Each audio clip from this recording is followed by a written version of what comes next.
Bien, buenas tardes, muchas gracias por su amable invitación.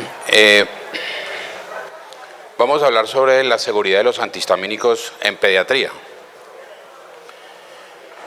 Y cuando hablamos de seguridad de un medicamento, debemos definir que los estudios de seguridad farmacológica permiten predecir si es probable que un fármaco sea peligroso cuando se administra dentro del intervalo terapéutico a poblaciones humanas, y el objetivo de los estudios de seguridad farmacológica es evitar el uso de fármacos peligrosos. Una reacción adversa de un medicamento es aquella respuesta a un medicamento que sea nociva y no intencionada y que tenga lugar a dosis que se apliquen normalmente en el ser humano para la profilaxis, diagnóstico o tratamiento de enfermedades o para la restauración, corrección o modificación de funciones. Estas dos son las definiciones que se utilizan en farmacología sobre seguridad de los medicamentos y sobre efectos adversos. Cuando hablamos de antihistamínicos, tenemos que hablar de inflamación de las mucosas, y recuerden que inflamación involucra una fase tardía y una fase temprana de la inflamación. En esa fase temprana y en esa fase tardía está sucediendo finalmente como resultado inflamación, pero recuerden que la histamina es una de las moléculas importantes que interaccionan en la cascada inflamatoria, tanto en la fase temprana como en la fase tardía. Cuando hablamos entonces de efectos de la histamina entonces actúa a este nivel, es decir, en piel, en mucosas, a nivel de músculo liso.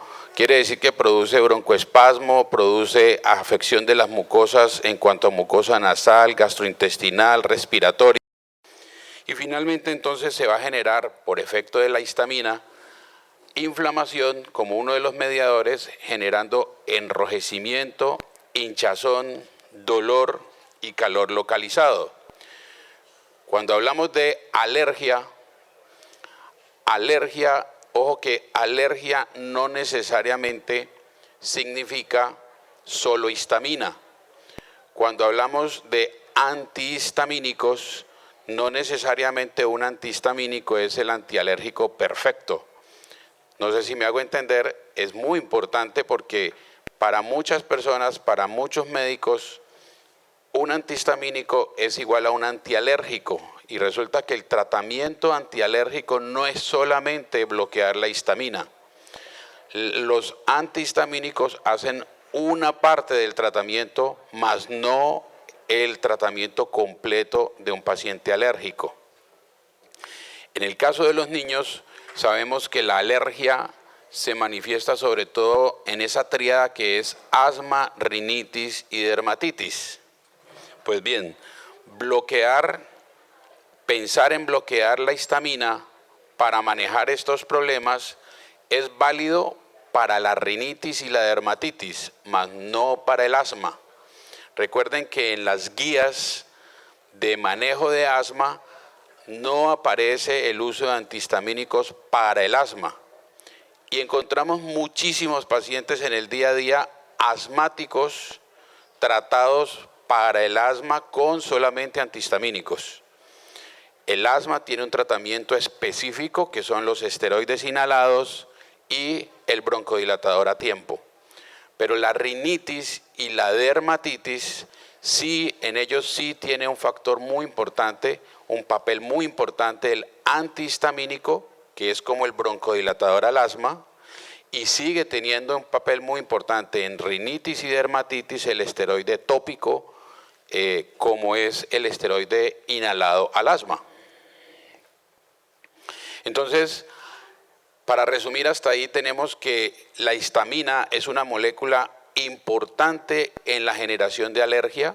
La histamina es una molécula que interviene en inflamación, y que en estas patologías vamos a tratar de intervenir en forma segura para que modulemos la respuesta inflamatoria de tal manera que en rinitis y dermatitis podamos revertir algunos de los síntomas. Y es así entonces como encontramos a los antihistamínicos, y la historia nos muestra que estos son los de primera generación: hidroxicina, clorfenidramina, difenidramina, prometacina.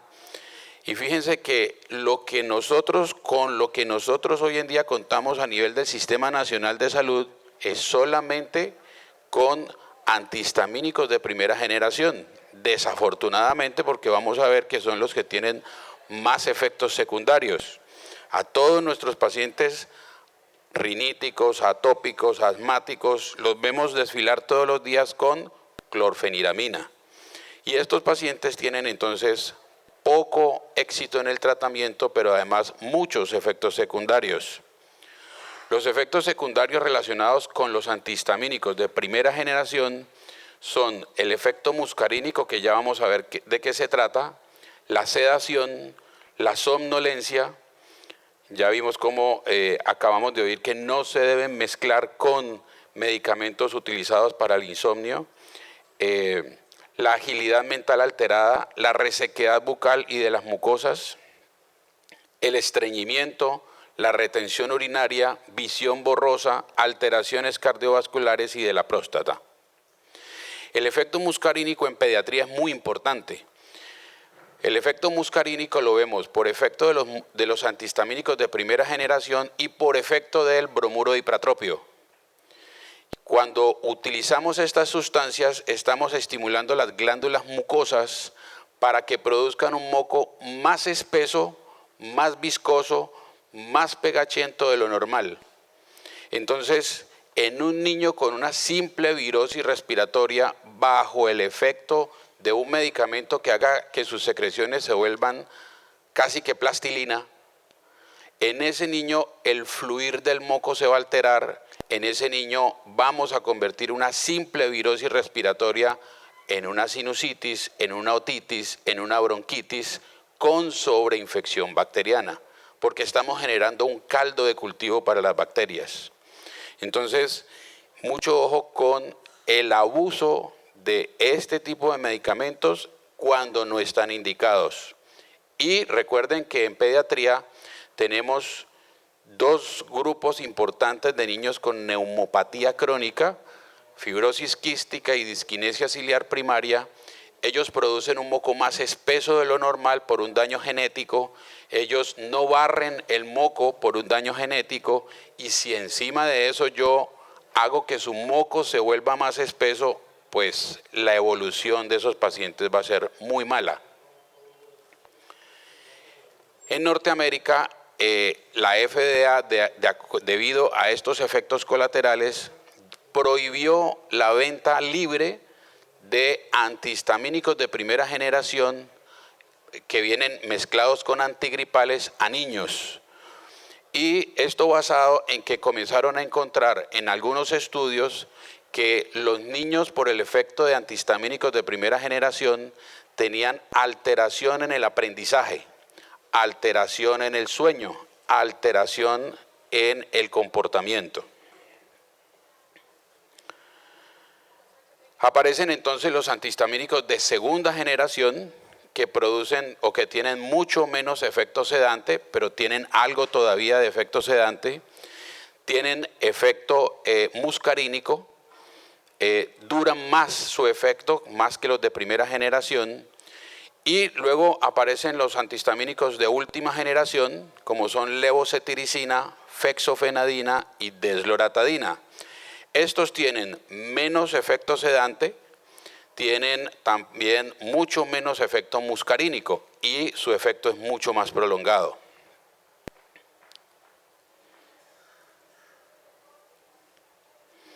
Bien, entonces, tratando de buscar estudios sobre esta parte de antihistamínicos y su seguridad en niños, encontramos que, por ejemplo, aquí aparece un estudio que es una actualización sobre el uso de antihistamínicos en urticaria, y miren cómo específicamente dice que la cetiricina, la levocetiricina, la loratadina, la fexofenadina, la desloratadina y la rupatadina son los únicos estudiados o con estudios de seguridad en niños. Eso es muy importante. Y estos estudios se han llevado a cabo en niños de 6 a 12 años de edad.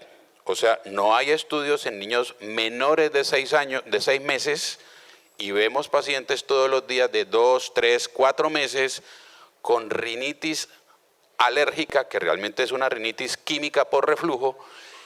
Vemos niños formulados con cetiricina en gotas menores de 6 meses de edad. No está indicado hacer ese tipo de tratamientos. En este mismo artículo entonces mencionan que la levocetiricina, que su uso está aprobado en Europa a partir de los 2 años de edad, que la desloratadina no se debe coadministrar con ketoconazol, con eritromicina, con macrólidos, que la desloratadina se encontró en varios estudios que puede tener problemas en cuanto a niños epilépticos, porque se vio en estos estudios que se puede disparar crisis convulsivas, y lo describen como en estudios de seguridad a partir de los 2 años de edad también. La fexofenadina aparece que su vida media es de 18 horas, que es una cualidad importante, porque en aquel niño que no tiene en el momento síntomas manifiestos de alergia, pero que sé que es un niño que es alérgico y que se va a ir a meter ahorita al almacén porque va a comprar disfraces para el Halloween, o que en su casa ya van a destapar la caja con el árbol, el pesebre, los adornos y lista la pólvora. En ese niño que se va a ir de paseo a cierto lugar donde sabemos que huele a húmedo y que huele a polvo, con ese niño podríamos utilizar un antihistamínico como este, sabiendo que tiene 18 horas de vida media y que si le doy una dosis tipo 4 o 5 de la tarde, ese niño va a tener una noche más tranquila porque no va a tener las manifestaciones de alergia en ese caso. Por eso es importante la vida media en este caso de esta molécula. Los estudios clínicos han mostrado seguridad cardiovascular y también está descrito su aprobación a partir de los 2 años de edad. Hay estudios comparando entonces estos antihistamínicos de última generación con los de segunda, por ejemplo, y aquí ven cómo en esta barra más oscura la fexofenadina acá aparece más eficaz que la loratadina y que el placebo. En esta gráfica o en este cuadro ven cómo los efectos secundarios en cuanto a dolor de cabeza, somnolencia, astenia, dinamia, diarrea, son muy similares entre los antihistamínicos de segunda generación y de tercera o los de última generación.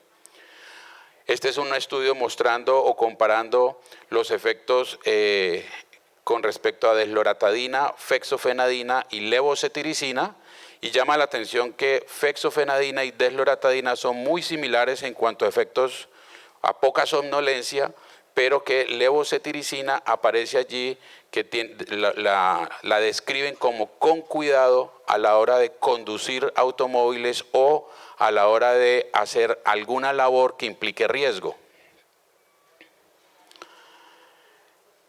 En este otro estudio trataron de mirar qué pasa con respecto al estado de vigilia, y fíjense cómo comparan fexofenadina con prometacina, que aparece en puntitos morados en el fondo, y el resto son curvas de fexofenadina y placebo que se comportan muy similar. Quiere decir, los pacientes con fexofenadina y placebo se comportaron igual en cuanto a la vigilia, pero los pacientes con prometacina tuvieron menos resistencia a la vigilia, o sea, tuvieron más somnolencia.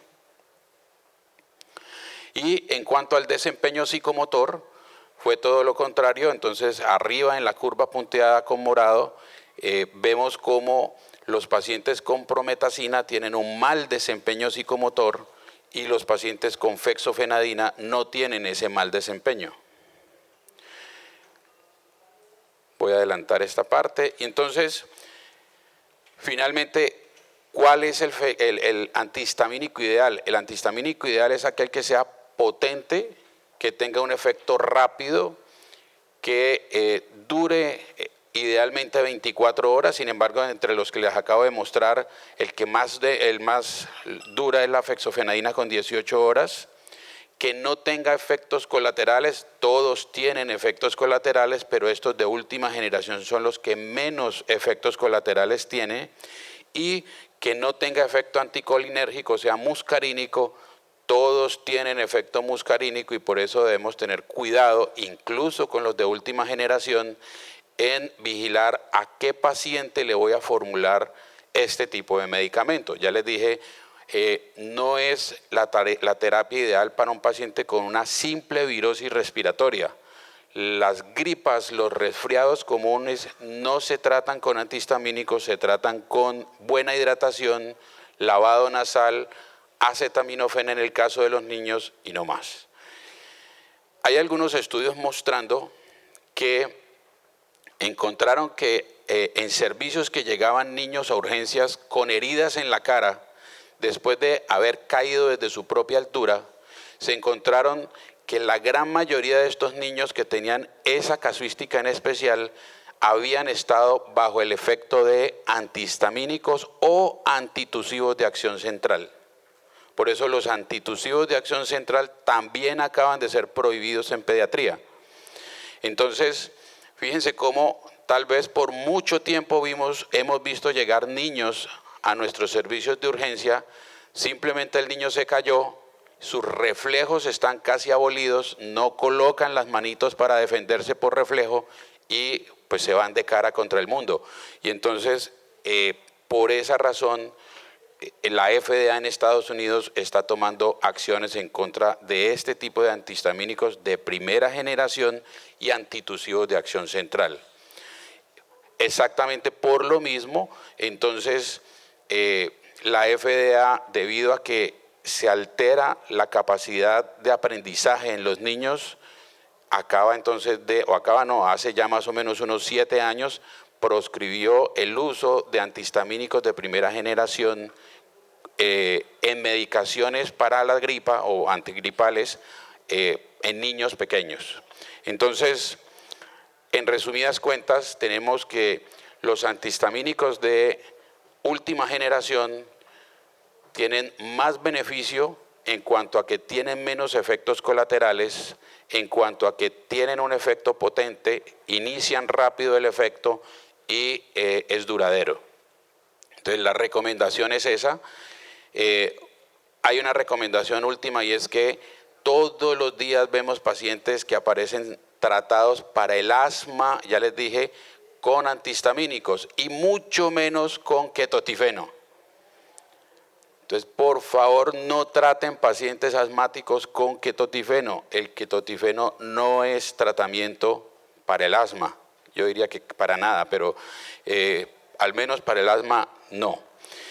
Finalmente, estamos hablando de seguridad de un medicamento y quiero simplemente dejarles una idea en el medio, y es que nosotros, con el advenimiento de la tecnología, estamos cada vez más incursionando en hacer este tipo de prácticas en las cuales estamos haciendo conductas como hacer consultas por WhatsApp, hacer consultas por correo electrónico, y estamos entonces corriendo un gran riesgo médico-legal.